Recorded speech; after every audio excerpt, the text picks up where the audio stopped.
இது இந்த அரசாங்கத்தினுடைய இரட்டை நிலைப்பாட்டை வெளிப்படுத்துவதா என்ற சந்தேகத்தை ஏற்படுத்துகின்றது.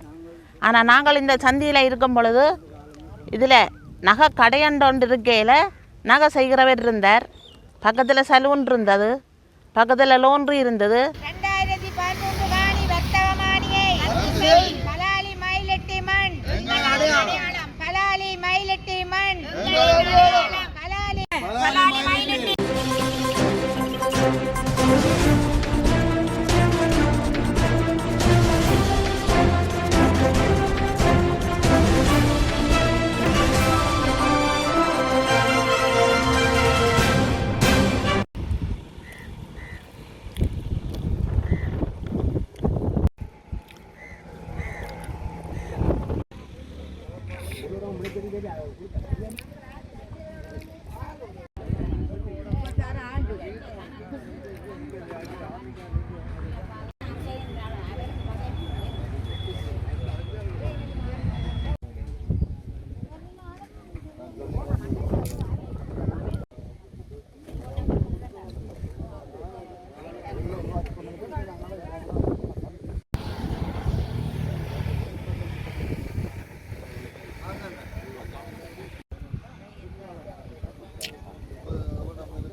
என்னுடைய பெயர் வசந்தா. நான் இந்த காணியில் தான் என்னுடைய காணி நேர இந்த சந்தி இதுக்கு நேர தான் என்னுடைய காணி. நான் கல்யாணம் முடித்து ஒரு பிள்ளையோடு ஓடி போனேன். இடம்பெயர்ந்து எனக்கு 5 பிள்ளைகள் பிறந்தார்கள். நாங்கள் இப்பொழுது இராணுவத்தை பற்றி கதைக்க வரையில் அவை இதில் கடை போட்டிருக்கணும், அவைகள் தோட்டம் செய்யணும், அவைகள் தென்னம்பிள்ளை வச்சிருக்கணும், அதெல்லாம் ஒரே அடுக்கடுக்கு மொழியாக வந்து கொண்டிருக்குது. அதெல்லாம் தேவையில்லை.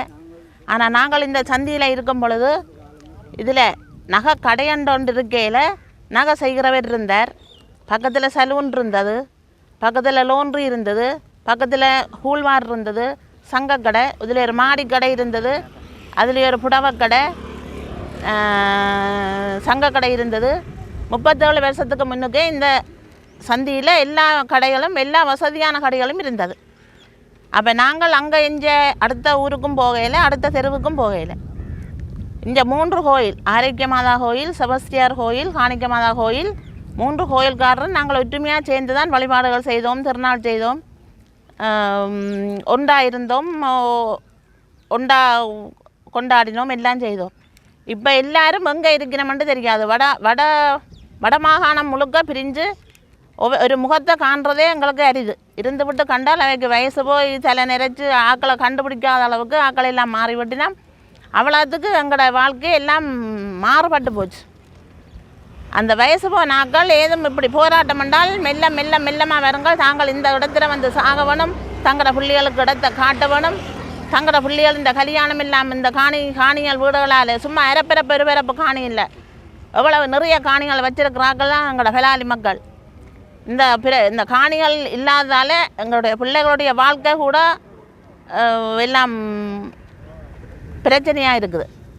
எங்களுடைய சின்ன பிள்ளைகளுக்கு ஒரு சொந்த இடம் வந்து விளையாடவோ படிக்கவோ ஒரு வசதியான இடம் இல்லை. நாங்கள் முந்தி இந்த கடற்கரையில் விளையாடினோம், இந்த ரோட்டால் திருநாள் இந்த கோயில்களுக்கு நடந்து போவோம், சேர்ந்து கூட்டமாக எல்லாம் போனோம். இப்போ எங்களுடைய பிள்ளைகளை பார்க்க எங்களுக்கு சரியான கவலையாக இருக்குது. எங்களுடைய மாமன் மெச்சால் மாமிமார் எல்லாரும் எங்கெங்கேயோ இருக்கணும், அவைகளை பார்க்குறது எங்களுக்கு அரிதாக இருக்குது. அவைகள் கூட வந்து இதில் பங்கு பெற்றதுக்கு அவ்வளோ ஆசையாக இருக்கணும். ஆனால் அதுகள் தங்களோட நிலத்தில் கால் வைக்கிறதுக்கு அவ்வளோ ஆசையாக இருக்கணும். தயவு செய்து நாங்கள் இராணுவத்தை பற்றி அவைகள் அப்படி செய்யணும் இப்படி செய்யணும், தோட்டம் வச்சிருக்கணும் அல்லது கடையை கட்டி இருக்கிறோம் கட்டிடம் கட்டினோம் அதெல்லாம் சொல்லி நாங்கள் காட்ட வரையில் எங்களோட இடத்தை நீங்கள் விடுங்கோ, தயவு செய்து விடுங்கோ. எங்களோட பிள்ளையால் எங்களோட வீட்டில் எங்களோட இடத்துல வந்து இருக்க வேணும். அந்த கோயிலை விடுறோம், இந்த பாதையை எங்களோட என்னுடைய காணிக்கு இந்த 764 யாழ்ப்பாணத்தில் இருந்து கீரிமலை மட்டும் போகிற பஸ், 763 பருத்தித்துறையில் இருந்து கீரிமலைக்கு போகிற பஸ். அப்போ எனக்கு அந்த ரோட்லேயும் பாதை இருக்குது, இந்த ரோட்லேயும் பாதை இருக்குது. இப்போ நாங்கள் இருக்கிறதெல்லாம் அங்கேயும் ஒரு உள்காட்டுக்களை. தயவு செய்து இந்த இடங்களை விட்டு எங்களை சனங்களை நிம்மதியாக கொஞ்சம் காணிங்க இல்லை எவ்வளோ, தயவு செய்து எங்களை காணிகளை விட்டு எங்களை சிறு பிள்ளைகள் வயது போன பிள்ளைகளை இதில் வாழ விடுங்க. அதை மட்டும்தான் நாங்கள் கேட்குறோம். இராணுவத்தை பற்றி குறியாச்சல நாங்கள் வரையில. தயவு செய்து எங்களை காணிகளை விட்டு தரம்பளையும் உங்களை தாழ்மையிடம் கேட்டுக்கொள்கிறோம். அனைவருக்கும் வணக்கம். பன்னெடுங்காலமாக தங்களுடைய சொந்த நிலங்களை இழந்து தங்களுடைய பூர்வீக காணிகளை பிரிந்து வாழ்ந்து கொண்டிருக்கக்கூடிய மக்கள் தங்களுடைய நியாயமான கோரிக்கையை முன்வைத்து இந்த போராட்டத்தினை முன்னெடுத்து வருகிறார்கள். பலாலி பகுதியிலே வாழ்ந்து கொண்டிருக்கக்கூடிய இந்த மக்களுடைய நியாயமான போராட்டத்தை புரிந்து கொண்டு அந்த போராட்டத்திற்கு தார்மீக ரீதியான ஆதரவை வழங்க வேண்டும் என்ற எங்களுடைய செயலாளர் நாயகம் தோழர் டக்ளஸ் தேவானந்தா அவர்களுடைய அறிவுறுத்தலுக்கும் ஆலோசனைக்கும் அமைவாக இந்த மக்களுடைய போராட்டத்தை வலுச்சேர்க்கும் வகையில் நாங்கள் இந்த போராட்டத்திலே இணைந்து கொண்டிருக்கின்றோம். இந்த மக்களுடைய உணர்வுகளை நாங்கள் மதிக்கின்றோம். இந்த மக்களுடைய அபிலாஷைகள் என்பது பூர்த்தி செய்யப்பட வேண்டியது. இவர்கள் புதிதாக இந்த அரசாங்கத்திடம் எதையும் கேட்கவில்லை. தங்களுடைய பூர்வீக நிலங்களை விடுவிக்க வேண்டும் என்ற கோரிக்கையை முன்வைத்திருக்கிறார்கள். இது ஒன்றும் புதிய விடயம் அல்ல. கடந்த காலங்களிலே முன்னாள் ஜனாதிபதி ரணில் விக்ரமசிங்கே அவர்கள் ஆட்சியில் இருந்த காலப்பகுதியிலேயே பலாலி வீதிக்கு கிழக்காக உள்ள காணிகள் அனைத்தும் விடுவிப்பது தொடர்பாக ஒரு ஒப்புதல் அல்லது கொள்கையளவான தீர்மானம் ஒன்று முன்னெடுக்கப்பட்டிருந்தது. முதற்கட்டமாக பலாலி வீதிக்கு கிழக்கு பகுதியில் இருக்கக்கூடிய அனைத்து காணிகளையும் விடுவிப்பதற்கான ஏற்பாடுகள் தொடர்பிலே சகல தரப்புகளும் ஒரு பொது உடன்பாட்டிற்கு வந்திருந்தன. அது தொடர்பாக அமைச்சரவையிலும் பிரஸ்தாபிக்கப்பட்டிருந்தது. படைத்தரப்பினரோடும் ஒரு பொது உடன்பாடு ஒன்று ஏற்படுத்தப்பட்ட நிலையிலே தான் இங்கே ஆட்சி மாற்றம் ஏற்படுத்தப்பட்டிருந்தது. ஆக இந்த அரசாங்கமானது முதற்கட்டமாக கடந்த கால அரசாங்கங்களால் முன்னெடுக்கப்பட்ட தீர்மானங்களையாவது அல்லது கொள்கை ரீதியிலே ஏற்றுக்கொள்ளப்பட்ட விடயங்களையாவது நிவர்த்தி செய்ய வேண்டிய ஒரு தார்மீக கடப்பாடு இருக்கின்றது. அதை ஏன் செய்யவில்லை? உங்களுக்கு தெரியும், கடந்த கால அரசாங்கங்கள் முன்னெடுத்த வேலை திட்டங்களைத்தான் தற்போதைய அரசாங்கம் முன்னெடுத்து வருகிறது. சர்வதேச நாணய நிதியமாக இருந்தால் என்ன, வெளியுறவு கொள்கையாக இருந்தால் என்ன, கடந்த கால அரசாங்கம் குறிப்பாக ரணில் விக்ரமசிங்கே காலத்திலே அரசாங்கம் எவ்வாறான தீர்மானங்களை நிலைப்பாடுகளை முன்னெடுத்ததோ அந்த காலப்பகுதியிலே அதனை விமர்சித்த அதற்கு எதிர்ப்பு தெரிவித்த தற்போதைய அரசாங்கத்தினர் அதனை தற்போது தொடர்ந்து முன்னெடுத்து வருகின்ற ஒரு சூழலைத்தான் நாங்கள் காண்கிறோம். அவர்களுக்கு தெரியும் அதுதான் யதார்த்தம். அவ்வாறு முன்னெடுத்து செல்வதனூடாகத்தான் நாட்டை ஒரு சுமூகமாக கொண்டு செல்ல முடியும் என்ற நிலைப்பாட்டிலே அந்த தீர்மானத்தை முன்னெடுத்து செல்கிறார்கள். நாங்கள் அதை வரவேற்கின்றோம். ஆனால் தமிழ் மக்களுடைய அபிலாஷைகள் தொடர்பிலே, தமிழ் மக்களுடைய எதிர்பார்ப்புகள் தொடர்பிலே அவ்வாறான ஒரு நிலைப்பாட்டை காண முடியாமல் இருக்கிறது. இது இந்த அரசாங்கத்தினுடைய இரட்டை நிலைப்பாட்டை வெளிப்படுத்துவதா என்ற சந்தேகத்தை ஏற்படுத்துகின்றது. தயவு செய்து எங்களுடைய மக்களுடைய அபிலாஷைகள் பூர்த்தி செய்யப்பட வேண்டும், அவர்களுடைய எதிர்பார்ப்புகள் நிறைவேற்றப்பட வேண்டும்.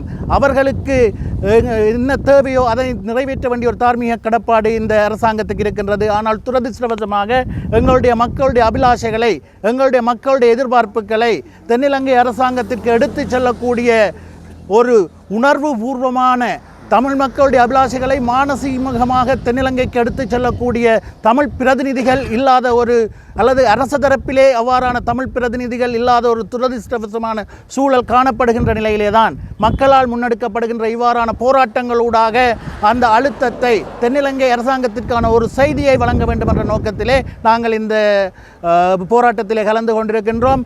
மக்களினால் முன்னெடுக்கப்படுகின்ற நியாயமான கோரிக்கைகளை முன்வைத்த போராட்டங்களுக்கு எங்களுடைய ஆத்மார்த்தமான தார்மீக ஆதரவு தொடர்ந்தும் இருக்கும் என்ற ஒரு செய்தியையும் எங்களுடைய செயலாளர் நாயகன் தோழர் டக்ளஸ் தேவானந்தா அவர்கள் சார்பிலே இங்கே பதிவு செய்ய விரும்புவதோடு, இந்த போராட்டத்திலே ஜனநாயக ரீதியிலே முன்னெடுக்கப்படுகின்ற போராட்டத்திற்கான ஒரு ஏற்பாடுகளை அவர்களுடைய போராட்டத்துக்கான வசதி வாய்ப்புகளை செய்து கொடுக்க வேண்டிய ஒரு தார்மீக கடப்பாடு அரசாங்கத்திற்கு இருக்கின்றது, அதிகாரிகளுக்கு இருக்கின்றது. இந்த போராட்டத்திலே மக்கள் ஒரு கொதிக்கும் வெயிலுக்கு மத்தியிலே இங்கே போராட்டத்தில் ஈடுபட்டு கொண்டிருக்கின்றதை காணக்கூடியதாக இருக்கின்றது. ஆனால் அவர்கள் தங்களுடைய கொட்டகைகளை அமைத்து ஒரு பாதுகாப்பான ஒரு நிழலான சூழலிலே தங்களுடைய உணர்வுகளை வெளிப்படுத்தக்கூடிய ஒரு ஜனநாயக ரீதியான உரிமை மறுக்கப்பட்டிருப்பதாக இங்கே அறியக்கூடியதாக இருக்கிறது. இதனை நாங்கள் வன்மையாக கண்டிக்கின்றோம். எங்களுடைய மக்களுடைய அடிப்படை உரிமைகள், அவர்களுடைய கோரிக்கைகள் அனைத்து நிறைவேற்றப்பட வேண்டும், அது சாதகமாக பரிசீலிக்கப்பட வேண்டும் என்பதுதான் எங்களுடைய நிலைப்பாடு. நன்றி.